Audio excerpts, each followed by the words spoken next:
Today we're joined by Jonathan Kruger, who's from African Merchant Capital. Now they have a vast knowledge of experience in sub-Saharan Africa, so I thought it'd be interesting to get them in and discuss what are their views in kind of frontier markets, and especially from sub-Saharan African point of view, but also what are some of the kind of themes seeing in frontier markets.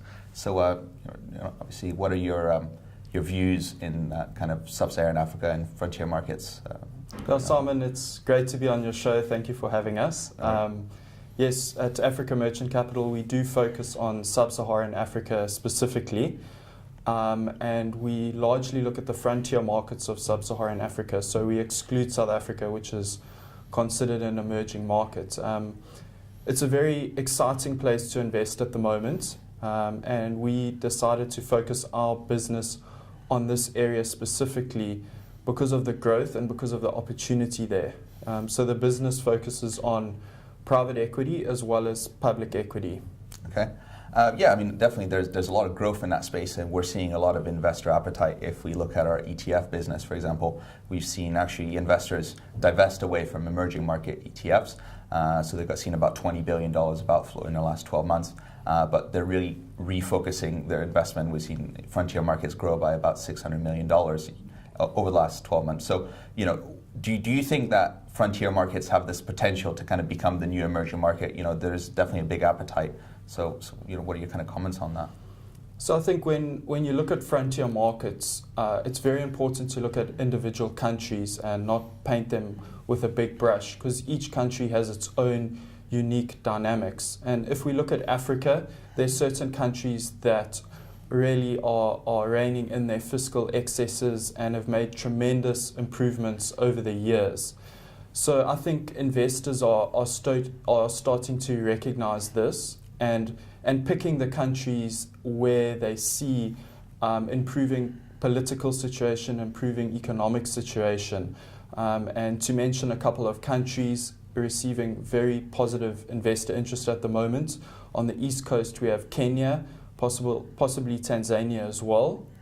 And then on the West Coast, we have Nigeria, doing exceptionally well. In fact, it's recently become the largest country or by GDP in Africa, recently overtaking South Africa as they went through a GDP rebasing exercise. And I think you need to, like I said, look at individual countries. And right next to Nigeria, we have Ghana, and they've experienced a number of structural problems, fiscal excesses, and it's really caused some problems there. So as a frontier investor, you need to look very carefully where you're investing, and where we focus at Africa Merchant Capital is looking from a bottom-up perspective. So looking at those individual companies, how they're exposed to the regions, what is driving their earnings, and looking where the risks are to those earning streams.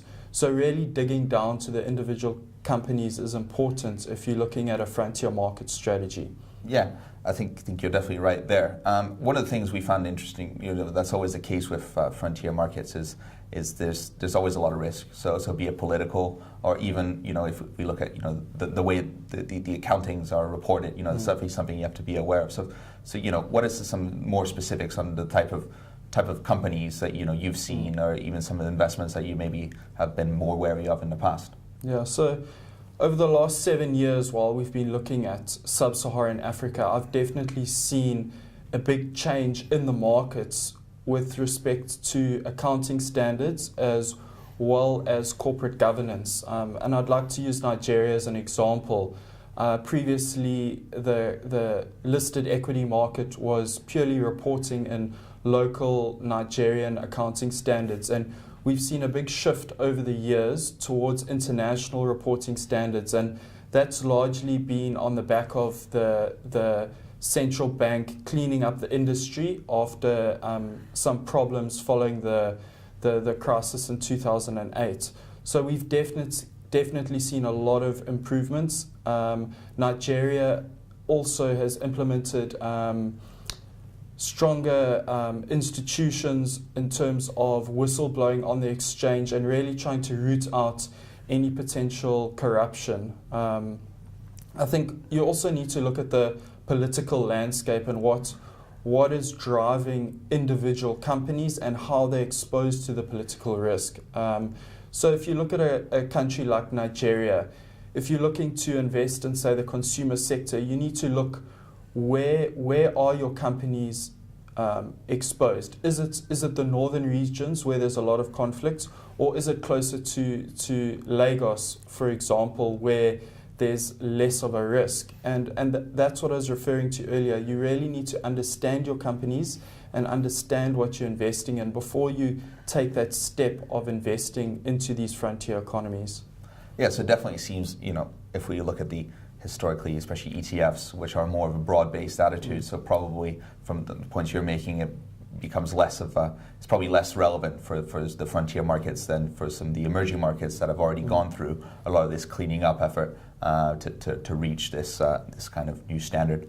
I think definitely, if you look at, I think one of the big challenges we look at as well is in the ETF space, but I'm sure that that can be correlated as well with the just primary investing is liquidity into these spaces. So if we look at the ETFs, even though their assets under management, the total cost of management costs might be quite similar to some of the emerging market funds. If we dig a bit deeper, we can actually see the bid-ask spread. They're actually quite a bit higher than, or actually much higher than some of the emerging market funds. I mean, for example, there's a Nigeria-focused ETF that's closer to 200-300 basis points of a bid-ask spread. So, how does liquidity start to eat into results, and how do you kind of manage around that? Yeah, so I think looking at the passive markets and specifically ETFs, largely ETFs are built around passive indices. So you're buying beta in the market. So if you are looking at a passive product, I'd be very careful what that actual index is that you're investing in via the ETF. And I think that's where liquidity comes in. And if you are going to go for a passive product, there's definitely going to have to be the liquidity backing that ETF, because ETFs essentially are buying companies, and you need to look through into those companies to see what you're buying and the liquidity associated with those companies. Yeah, so can we talk about the costs, especially looking at the liquidity and how that drives costs? Yes, Simon, you mentioned the bid-ask spread, and that's a very important consideration for investors. And often investors look only at the TER of the expenses within the fund. However, entering and exiting these ETF products can be a huge cost. And if you're looking at a 2% spread on some of these frontier ETFs, you're paying a hang of a lot coming in and out. And I think this is where a lot of investors fail to look in depth at the costs.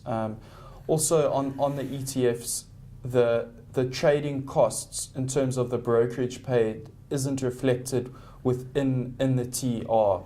So you need to understand how much am I paying within this fund for the trading, and that can be, for example, in Nigeria, anything from 1 to 2%.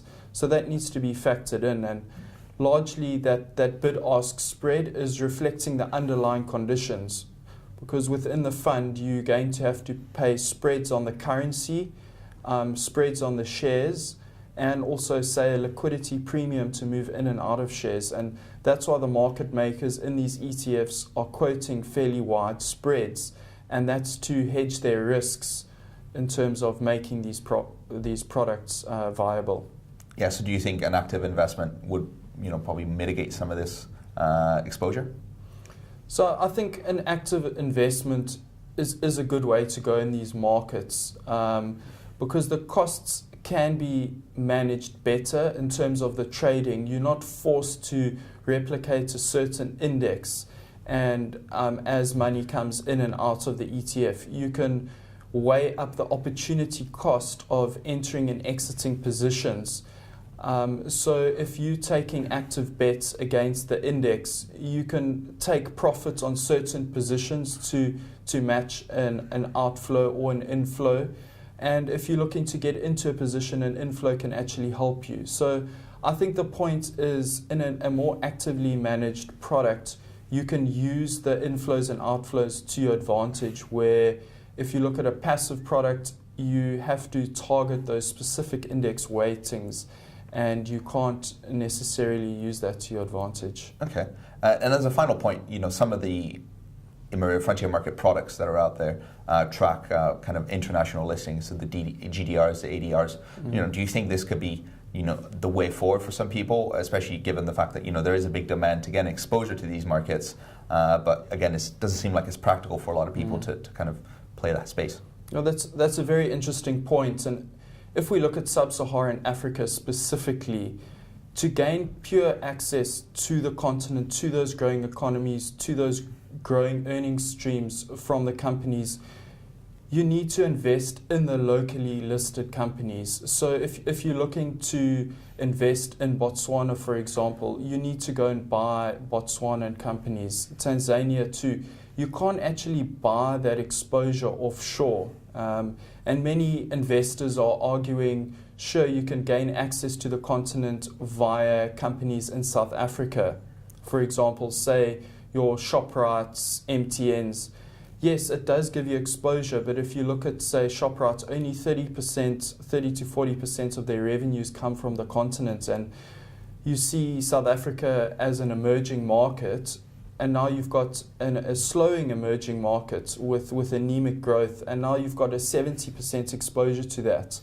So if you're looking at getting that exposure to the continent, you should be looking for products that invest in those local companies, and more specifically a manager that understands the local market dynamics and understands those companies and are going to pick companies that have strong management, resilient earnings streams, and understand the risks and how that company is exposed to these unique risks that you get in frontier markets. Perfect. Well, thank you very much for coming in. No, it's a pleasure to be here. Cheers, guys. Have a nice week.